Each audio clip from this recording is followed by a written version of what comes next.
Kung tatanungin ka namin ngayon, ano pa rin talaga yung gusto mo? Maging isang beauty queen or maging isang artista? Yun po talaga yung parang bubog ko when it comes to being an artist. Bubog? Bubog. Okay. What do you...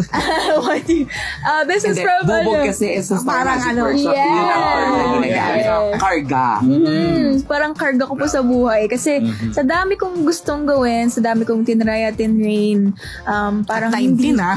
Opo, parang it was meron po parang awkward stage po siguro tawag dun sa showbiz industry. I think I was in it talaga kasi I wasn't really getting opportunities definitely during the pandemic. So I was really hopeful na sana naman after or gumawa ko ng sarili kong opportunity. So yung dati po, after PBB, naging Beanie, tas naging Beanie.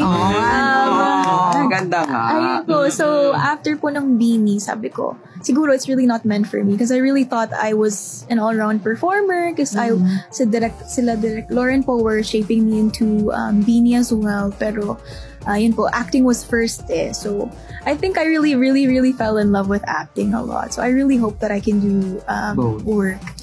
Pero alam mo, Ate Rose, Tito Jun, and Papa Ambet, before siya na maging isang binibini na final candidate, sabi nga niya, di ba, parang naging bubog at karga niya na parang wala talaga siya nakuhang opportunity after Pinoy Big Brother. Lalo nung pandemic daw. Pero alam niyo po, gusto ko lang i-share, di ba, bago yung binibini, you're chosen to be part of Pi Channel as one of their main hosts. Yes! Anong show to? Nagkaroon siya ng parang youth-oriented show with sina Jeremy G, sina Vibrate, tama ba? Yes. So ano nangyari? Share to us. They ended it recently. Tapos na po siya. Tapos, it's been through 3 seasons na po. So, I was a regular host before. So, sobrang saya ko po kasi talagang marami parang may na trabaho, yes. Yung gusto mong gawin. Opo, nakatulong po siya sa confidence ko kasi minsan may bulol po ako Yeah. So, ayun po, na-practice ko po yung Tagalog ko ng mas... Pero magaling ang Tagalog mo, ha? Thank you. Pati yung accent niya.